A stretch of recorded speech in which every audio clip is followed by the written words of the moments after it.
I promise to make you happy forever. Will you marry me? The guy got down on one knee, holding out a ring. Tears welled up in the woman's eyes as she smiled, saying yes. Anyone watching might think it was a sweet moment, but I knew who that guy really was, and this wasn't a happy scene for me. Congrats! Can I chat with you for a sec? I chimed in, and his face drained of color instantly. Just a heads up, things are about to get interesting. My name's Iris. I'm 37 and snap wedding photos for a bridal services company. It's all about catching those perfect moments when couples, families, and friends are celebrating the big day. I've been into photography since I was little and always imagined doing something related to it for a living. I learned about wedding photography at a wedding during high school and was hooked. The idea of capturing those important couple moments was so satisfying.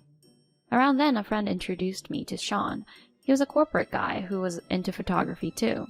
We clicked, and as we got closer, things just felt right. About a year in, we decided to get engaged. For my 25th birthday, he gave me a bunch of roses and popped the question. I vow to make you happy. Please, marry me. Yes. I was over the moon. We started planning the wedding, and both our families were super excited. Being the new addition to Sean's family, especially since there were mostly guys and all the women were already married, was pretty cool. Sean's mom, Lauren, was a gem. She treated me like her own, and we got super close, even spending weekends shopping and hanging out. Things with them were awesome until our daughter, Maria, came into the picture. After she arrived, something shifted with Sean. We both had jobs, and we'd always split the household tasks. He'd never had an issue with our setup before. But then our daughter came along, and boy, did that change things. Even when I was tackling the house chores, she'd need my attention. By the time I wrapped up tasks after she was asleep, it'd be super late, throwing me off for work the next day. It felt like I was juggling work, chores, and baby duty nonstop. And Sean? He'd just shrug and say, Isn't childcare supposed to be a mom thing? And wouldn't pitch in with our little one at all. He started slacking on his part of the housework. I tried talking it out, saying something like, Can you watch Maria for a bit? I've got some urgent work stuff, and the house is a mess. But he'd make a face and go, Nah, I'm beat for my job. Just multitask with Maria. Isn't it a mom's job to look after the kid? Step up your game. I fired back. I'm doing the best I can. Plus, you've been letting things slide too, like forgetting the trash and leaving the bathroom dirty. He snapped. You always pull the kid card to get out of chores. You've been doing the bare minimum, like getting takeout and cutting corners on cleaning. Come on. Kids have to be the priority. If Maria got sick, I'd have to ask for time off, and that might tick off my coworkers. But quitting wasn't an option.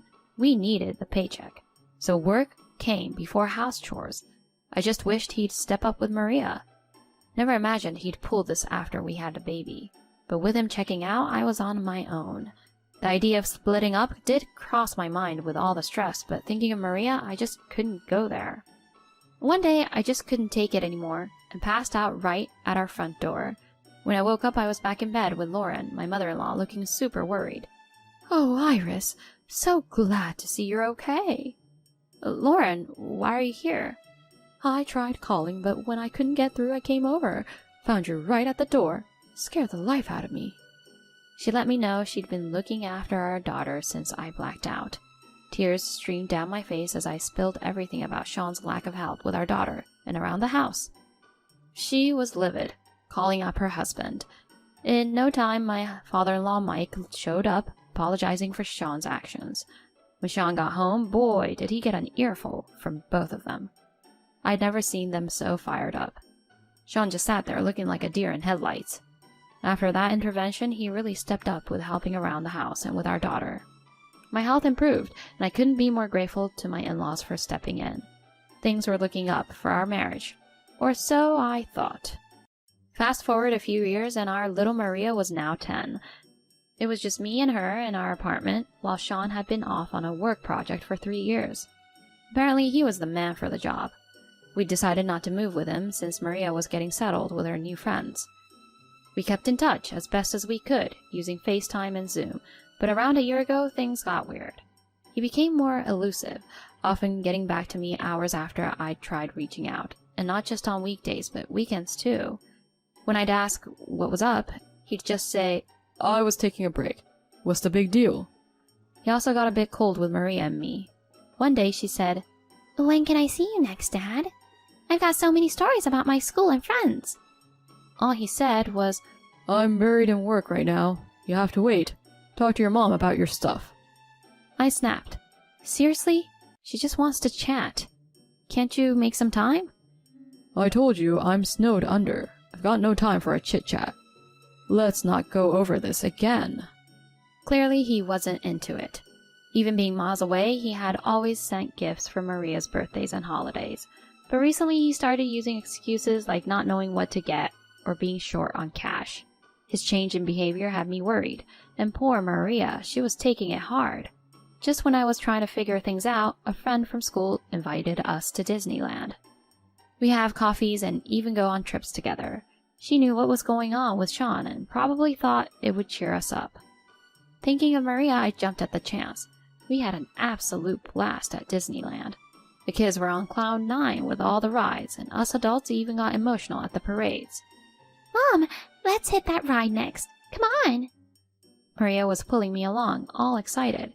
It was just so great to see her this happy. After grabbing a bite, we headed for the castle. When we got there, there was this crowd all buzzing about something.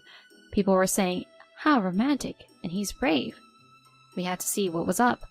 There was this couple right in front of the castle. The guy was down on one knee with a ring saying, I want to be right there next to you from now on. I want to make you the happiest person ever. Will you marry me? Of course. I'm looking forward to our future. Everyone was super pumped about this public proposal. But me? I was in shock, because I knew that guy. Maria's voice trembled with surprise.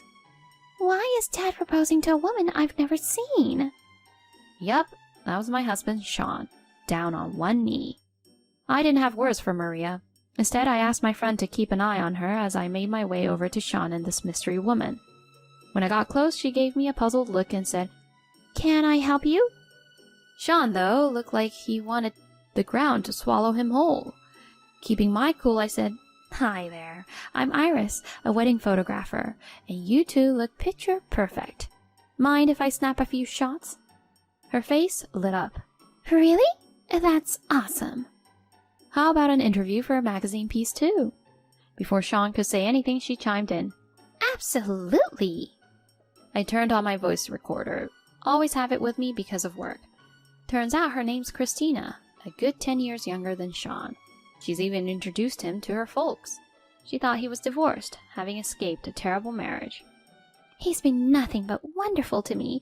His ex sounds like a real piece of work. I'll treat him right. I watched as Sean squirmed, then took a bunch of pictures including their new rings. After swapping contact info and promising to circle back if the magazine was interested, I left them. Back with my friend, she looked worried. What was that about? I just shrugged, not wanting to get into it.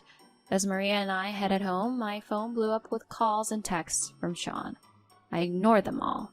His explanations? Couldn't care less. He's going to wish he never crossed me. A couple of days later, he called, sounding panicked. What have you done? He rambled on about problems at work. I snapped. You brought this on yourself. You cheated. You lied to such a young woman and fricking proposed to her. What's wrong with you? He didn't have much to say after that. Later on, I met up with Christina and laid out the whole story. She was angry and hurt, especially when I showed her our wedding photos. I had no idea, she said, sounding heartbroken. He told me you two were done. I don't even know how to apologize to you. You don't need to apologize. We've both been played. I feel horrible for what my husband has done to you. I could not blame her for what has happened. If I had discovered Sean's affair earlier, she might have been spared. She gave back Sean's ring and ended things with him. Then she dropped a bombshell at his workplace. I bet they weren't too thrilled with him. When I finally spoke to Sean, I didn't hold back. Obviously, I'm leaving you. Get ready to pay up for what you've done. He tried to bargain. Look, I ended things with Christina. Let's work this out. I shot back. Have you lost your mind? The moment you started this, it was done. And just so you're clear, I've got all the proof I need. Photos, recordings, you name it. Christina even offered to compensate me, but she's not the one to blame here, so I turned her down. Christina handed over their text messages and photos as evidence instead of a financial settlement. Just so you know, I've shown everyone the evidence of your affair. Both our families know, and trust me, they're livid. Sean, sounding desperate, said, Look, I'm truly sorry. Being on my own made me do stupid things. But a divorce? Think about Maria. It's gonna be rough for her with just one parent. I couldn't believe he'd go as far as proposing to someone else while we were still married, and then use our daughter to try and make things right. I fired back. Growing up with a dad who cheats is a whole lot worse than having a single mom. I'll take care of her. And just so you know, she thinks it's weird you're with someone so much younger. She doesn't want to see you anymore. He barely managed to say, Can I just talk to her once? but I'd had enough. Stop it. Right now, the only fatherly thing left for you to do is pay child support. And keep your distance. Never come near us again. With that, I hung up, leaving him crying on the line. Soon after, we finalized the divorce. Naturally, I got custody of Maria, along with a settlement and child support. We moved in with my parents, who welcomed us back with love. My in-laws called a few days later, full of apologies, with Lauren being especially heartbroken. From what they told me, Sean's stunt had repercussions at work, resulting in a demotion. If he ever went back, he'd be stuck in a dead-end department. They made sure he's paying Maria's child support by having him live with them, with clear threats of cutting him off if he skips even one payment. Now, he's just grinding away, getting side-eye from everyone. My in-laws have been amazing, though. Maria loves spending time with them, and they light up her world. As for me, I'm focused on what's ahead and committed to doing everything I can to keep Maria happy. I'm ready to take on the world.